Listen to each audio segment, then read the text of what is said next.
Hello everyone, welcome back to the Word. Today we are going to read Luke chapter 21. And he looked up and saw the rich men casting their gifts into the treasury. And he saw also a certain poor widow casting in thither 2 mites. And he said, Of a truth I say to you that this poor widow hath cast in more than they all.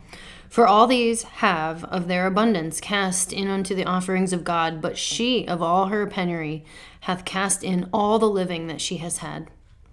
And as some spake of the temple, how it was adorned with goodly stones and gifts, he said, As for these things which you behold, the days will come in that which there shall not be left one stone upon another that shall not be thrown down. And they asked him, saying, Master, but when shall these things be? And what sign will there be that these things shall come to pass? And he said, Take heed that ye be not deceived, for many shall come in my name, saying, I am Christ. And the time draweth near. Go ye not therefore after them. But when you shall hear of wars and commotions, be not terrified. For these things must first come to pass, but the end is not by and by. Then said he unto them, Nation shall rise against nation, and kingdom against kingdom. And great earthquakes shall be in divers places, and famines, and pestilence, and fearful sights, and great signs shall there be from heaven. But before all of these, they shall lay their hands on you, and persecute you, delivering you up to the synagogues and into prisons, being brought before kings and rulers for my name's sake. And it shall turn to you for a testimony. Settle it therefore in your hearts not to meditate before what you shall answer. For I will give you a mouth and wisdom, which all your adversaries shall not be able to gainsay nor resist. And you shall be betrayed both by parents and brethren, and kinsfolk and friends, and some of you they shall be put to death.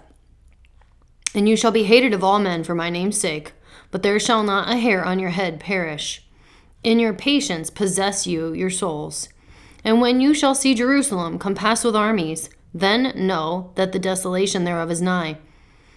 Then let them which are in Judea flee to the mountains, and let them which are in the midst of it depart out.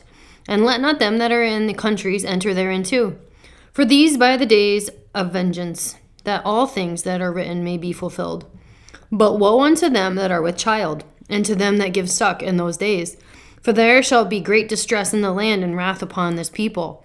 And they shall fall by the edge of the sword, and they shall be led away captive into all nations. And Jerusalem shall be trodden down of the Gentiles, until the times of the Gentiles be fulfilled.